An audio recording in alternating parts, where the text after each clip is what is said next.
Estados Unidos rebasa los 360.000 muertos y 21,2 millones de casos por la COVID-19. Francia decide extraditar a Josu Ternera por su asesinato en Vitoria en el año 1980. ¿Quién tiene la última palabra sobre quién accede al territorio de Gibraltar?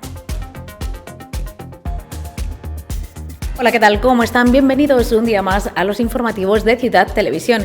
Comenzamos con el desarrollo de las noticias hoy viernes 8 de enero. Estados Unidos ha llegado a los 21.292.109 casos confirmados y a los 360.000 fallecidos por la COVID-19, de acuerdo con el recuento independiente de la Universidad de Johns Hopkins. Estados Unidos llegó a los 21.292.109 casos confirmados y a los 360.999 fallecidos por la COVID-19, de acuerdo con el recuento independiente de la Universidad Johns Hopkins. Esas cifras se registraron un día después de que el país alcanzara un nuevo récord de muertes diarias por COVID-19 con 3.775 fallecidos. El país vive un grave rebrote de la pandemia con muchos estados registrando récord de hospitalizaciones y los expertos temen que la situación empeore por la llegada de la cepa británica del virus que es más contagiosa. El estado de Nueva York sigue como el más golpeado del país por la pandemia con 38.912 muertos, seguido por Texas, California, Florida y Nueva Jersey. El balance provisional de fallecidos supera con creces la cota más baja de las estimaciones iniciales de la Casa Blanca, que proyectó en el mejor de los casos entre 100.000 y 240.000 muertes a causa de la pandemia. El presidente saliente Donald Trump rebajó esas estimaciones y se mostró confiado en que la cifra final estaría más bien entre los 50.000 y 60.000 fallecidos, aunque luego auguró hasta 110.000 muertos, un número que también se ha superado. Por su parte, el Instituto de Métricas y Evaluaciones de Salud de la Universidad de Washington, en cuyos modelos de predicción de la evolución de la pandemia se fija a menudo la Casa Blanca, calcula que cuando Trump abandone el poder el próximo 20 de enero, habrán muerto 420.000 personas y para el 1 de abril 560.000. La justicia francesa ha dado su visto bueno a la demanda de extradición española contra el exdirigente etarra José Antonio Urruticoetxea para ser juzgado por su presunta implicación en el asesinato del directivo de Michelin, Luis Hergueta, cometido el 25 de junio del año 1980 en Vitoria. Francia decide extraditar a Josu Ternera. La justicia francesa ha dado su visto bueno a la demanda de extradición española contra el exdirigente etarra para ser juzgado por su presunta implicación en el asesinato del directivo de Michelin, Luis Hergueta, cometido el 25 de junio de 1980 en Vitoria. La Sala de Instrucción del Tribunal de Apelación de París aprobó la solicitud de la Audiencia Nacional de Madrid para que Josu Ternera se siente en el banquillo por un delito que, en caso de ser declarado culpable, le podría suponer una pena de 30 años de cárcel. En espera de que se conozcan las motivaciones detalladas de los jueces de la Sala de Instrucción, queda claro que no han aceptado los argumentos de la defensa, que en la audiencia del pasado 2 de diciembre había insistido en que los hechos estaban prescritos. El dictamen de este miércoles será con toda probabilidad recurrido por Josu Ternera ante el Tribunal Supremo, un procedimiento que prolongará varios meses la llegada de una decisión definitiva. Ahora ya a sus 70 años, vive actualmente en el centro de París en libertad condicional por razones de salud desde finales de julio pasado. También debe ser enviado a España para ser juzgado por otras 2 causas. La última palabra sobre el acuerdo de Gibraltar. El acuerdo preliminar tiene que plasmarse en un tratado entre la Unión Europea y Reino Unido y según el profesor Jesús Bertú de la Universidad de Cádiz, el demonio podría estar en los detalles. Un choque de declaraciones amenaza con enturbiar el acuerdo sobre Gibraltar para evitar un Brexit duro en la verja. El texto establece que el peñón será parte de la zona Schengen y garantiza la libre circulación de personas. Pero, ¿quién tendrá la última palabra sobre quién puede acceder al territorio? El acuerdo preliminar entre Madrid y Londres debe convertirse ahora en un tratado, y la Comisión Europea ya ha recibido el texto. En estos momentos estamos examinando el acuerdo alcanzado por Madrid y Londres el día de Nochevieja relativo a Gibraltar. Y estamos esperando recibir el mandato del Consejo para empezar las negociaciones formales. La negociación puede durar 6 meses Y según los expertos, el demonio se esconde en los detalles, especialmente en lo que se refiere a la presencia de policías españoles en el puerto y el aeropuerto. Una píldora difícil de digerir en el Peñón. Mientras las partes han negociado de manera discreta, ha sido más fácil buscar una solución. Ahora, con todas las partes pendientes, que Gibraltar acepte finalmente que la última palabra va a corresponder a España, como no cabe otra opción, va a ser singularmente difícil, Va a ser singularmente difícil. Creo que Gibraltar lo aceptará finalmente, pero no va a ser fácil, no va a ser fácil. Y necesitará un ejercicio o bien de cierto maquillaje o de contraprestaciones en el proceso negociador. Y la bomba estalló cuando el ministro principal de Gibraltar, Fabián Picardo, afirmó a través de un tuit que solo Gibraltar decidirá quién entra en Gibraltar y que los españoles no ejercerán ningún control en el puerto o en el aeropuerto, ahora o dentro de 4 años, porque esta es nuestra tierra. Respondía así a unas declaraciones de la ministra de Exteriores española, quien en una entrevista con El País afirmó que la última palabra sobre quién entra en Gibraltar la dirá España. La solución pasa por Frontex.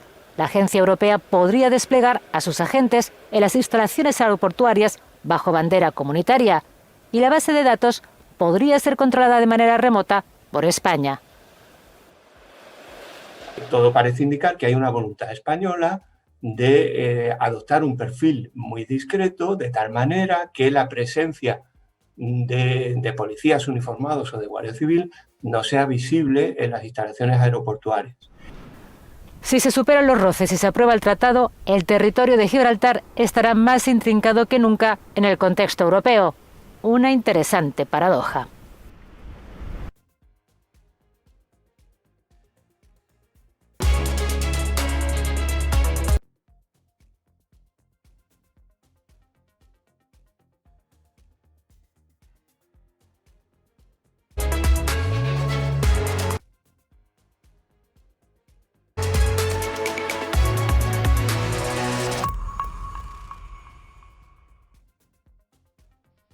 Pues seguimos ahora con más noticias de actualidad.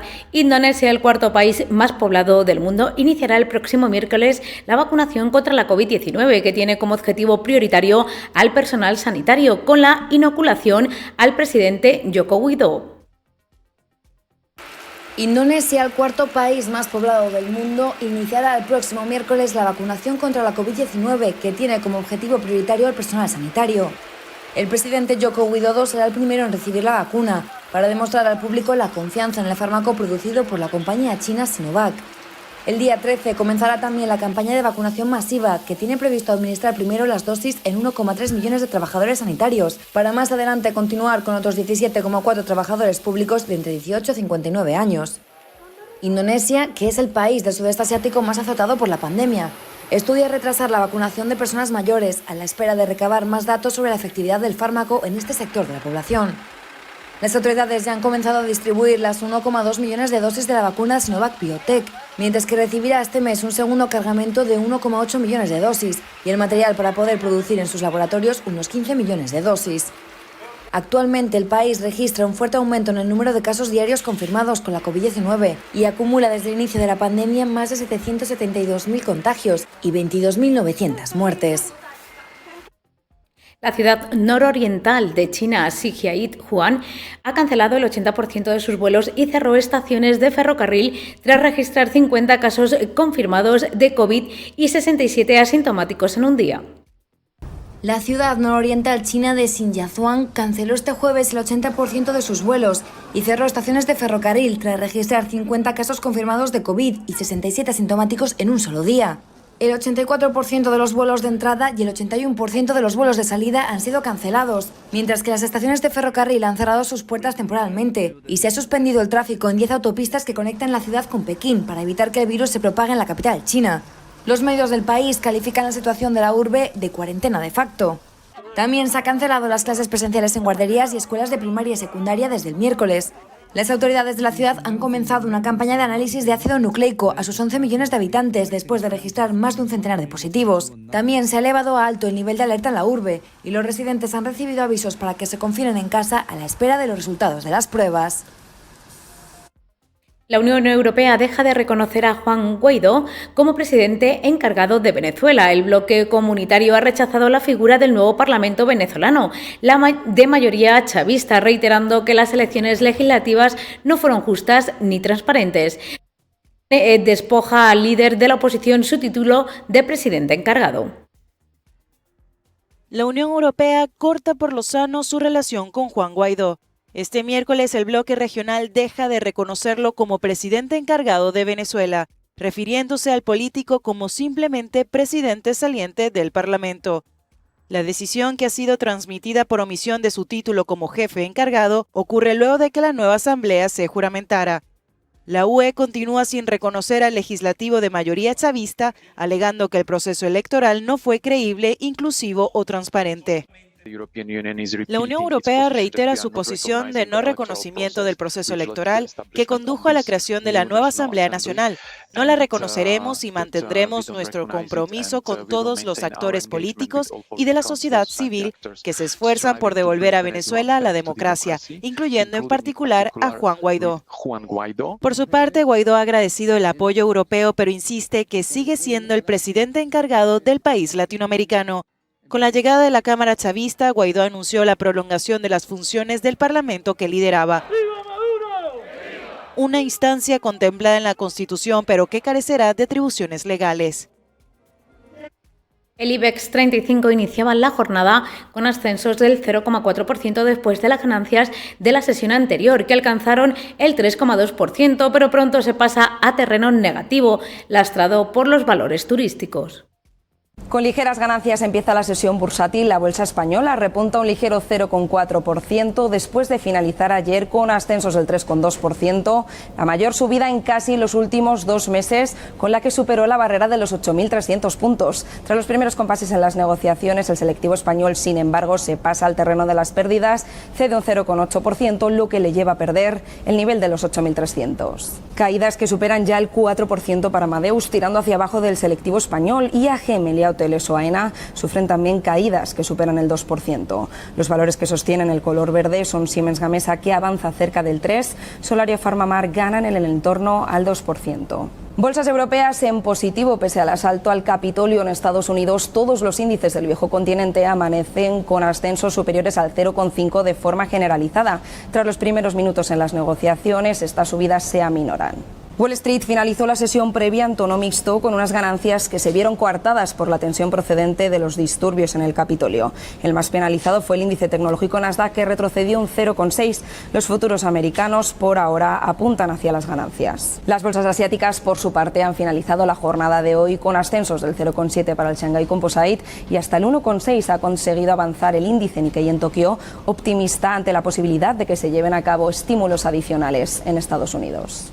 Y en la renta fija española, repuntes para el rendimiento del bono, que se mueve en el 0,05%, con la prima de riesgo en los 60 puntos básicos. El euro se hace fuerte frente al dólar dentro del mercado de las divisas y se cambia en las 1,2313 unidades. Y dentro del mercado de las materias primas, repuntes también para el precio de petróleo, que se paga en los $55 en el caso del barril de Brent, de referencia en Europa.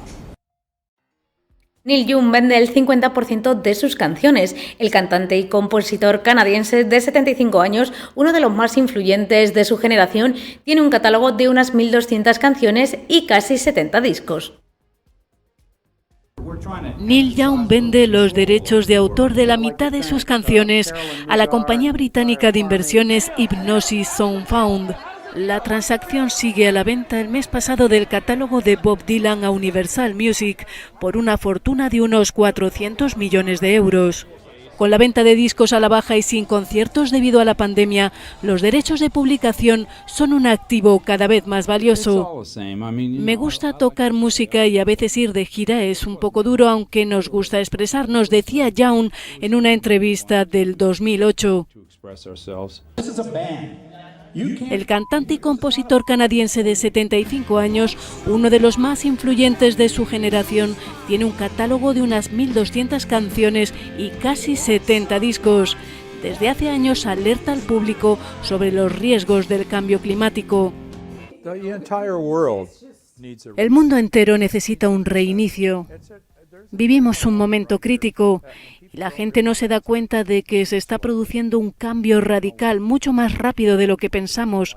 Aunque es algo que percibe mucha gente, están sin embargo más preocupados por su vida cotidiana que por las vidas de quienes vendrán dentro de una década, por las vidas de sus propios nietos. El acuerdo financiero podría ascender a unos 100 millones de euros con los que Neil Young podrá disfrutar de una jubilación de oro y apoyar acciones a favor del medio ambiente. Un artículo de Medicina confirma al Centro Integral de Neurociencias HM-CINAC Madrid como el centro de referencia mundial en el abordaje de las manifestaciones motoras de las enfermedades de Parkinson mediante ultrasonidos de alta intensidad. Un artículo publicado en la revista científica de New England Journal of Medicine confirma al Centro Integral de Neurociencias HM-CINAC Madrid, dirigido por el doctor José Obeso y ubicado en el Hospital Universitario HM Puerta del Sur de Móstoles, como el centro de referencia mundial en el abordaje de las manifestaciones motoras de la enfermedad de Parkinson mediante ultrasonidos de alta intensidad IFU. Las manifestaciones motoras principales de la enfermedad de Parkinson surgen porque neuronas y circuitos funcionan inadecuadamente. Se puede mejorar de manera muy llamativa estas manifestaciones bloqueando esas señales anormales. En la actualidad, y transmitimos hoy, que se puede conseguir sin cirugía, mediante los ultrasonidos focales, que permiten actuar eliminando las neuronas que funcionan inadecuadamente mediante una técnica no invasiva desde el punto de vista quirúrgico. Este artículo describe los resultados de un ensayo clínico liderado por un equipo de neurólogos e investigadores de HM-CINAC Madrid y desarrollado en 40 pacientes entre marzo de 2018 y abril de 2019. Los resultados del estudio abren una nueva opción terapéutica para el tratamiento de los signos cardinales de los pacientes con enfermedad de Parkinson, gracias a la subtalamotomía por IFU. El estudio que hemos realizado y publicado describe un estudio doble ciego, aleatorizado, que por tanto proporciona evidencia clase 1 sobre la eficacia y seguridad de la subtalamotomía unilateral en la enfermedad de Parkinson. Para la comunidad médica es obvio que publicar en una revista como el New England Journal of Medicine es un gran logro, en un trabajo esencialmente hecho desde un centro español y con unos objetivos e hipótesis planteadas originalmente por nuestro equipo. Se trata de una tecnología innovadora y vanguardista que evita una intervención quirúrgica invasiva, por lo que excluye el riesgo de hemorragias cerebrales o de infección y acorta sustancialmente el tiempo de recuperación del paciente. Cambiamos de tema. La gigantesca reproducción de la vulva de una mujer esculpida en una sierra del estado brasileño de Pernambuco por la artista Juliana Notori ha desatado la polémica en Brasil. La gigantesca reproducción de la vulva de una mujer esculpida en una sierra del estado brasileño de Pernambuco por la artista Juliana Notori alza la voz contra el abuso secular sufrido por las mujeres y abre las heridas de una cultura golpeada por el actual gobierno, como asegura su creadora. La polémica escultura de resina de 33 metros de largo y 11 de ancho fue producida a partir de una excavación de 6 metros de profundidad en la tierra en una pequeña montaña del ecosistema Mata Azul próximo al límite entre los estados de Pernambuco y Alagoas en el noreste de Brasil y dentro del Parque Museo Usina das Artes. La escultura está expuesta en este museo a cielo abierto de 30 hectáreas en un ingenio azucarero desactivado en el que convive con lagunas, fauna, flora y exposiciones permanentes de artistas como el franco-español Joan Barrantes, el cubano Carlos Garaycoa, el uruguayo Clemente Padín o el brasileño José Rufino. Según la creadora, la obra abre heridas y levanta una voz en este periodo que se vive desde hace 2 años, en el que se han retrocedido algunos valores de la cultura y la educación, que son los más atacados por la extrema derecha en Brasil, liderada por el presidente Jair Bolsonaro. La polémica escultura de nombre Diva ha levantado ampollas y enfrentado el firme rechazo de los sectores más conservadores de la sociedad con los que el arte vive una guerra cultural. Diva, según Notari, es en este contexto de América Latina una herida abierta como la del escritor uruguayo Eduardo Galeano. La vulva gigante en Aguas Pretas, un municipio localizado a 130 kilómetros de Recife, la capital regional, forma parte de la propuesta Doctora Diva, que desde hace 2 décadas recorre Brasil y Europa con obras de arte e intervenciones en video.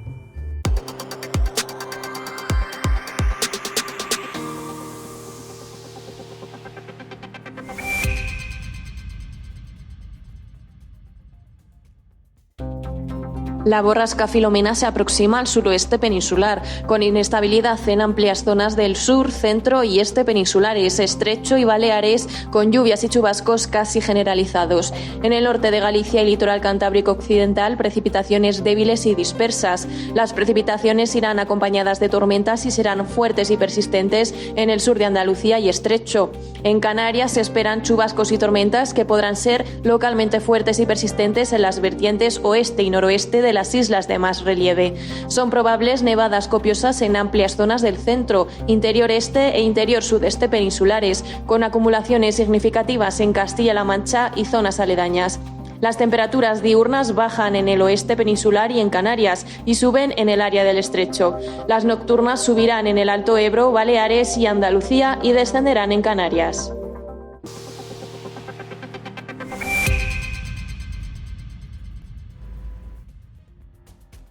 Y hasta aquí el informativo de Ciudad Televisión. Nos vemos el lunes con muchas más novedades. Les deseamos un feliz fin de semana.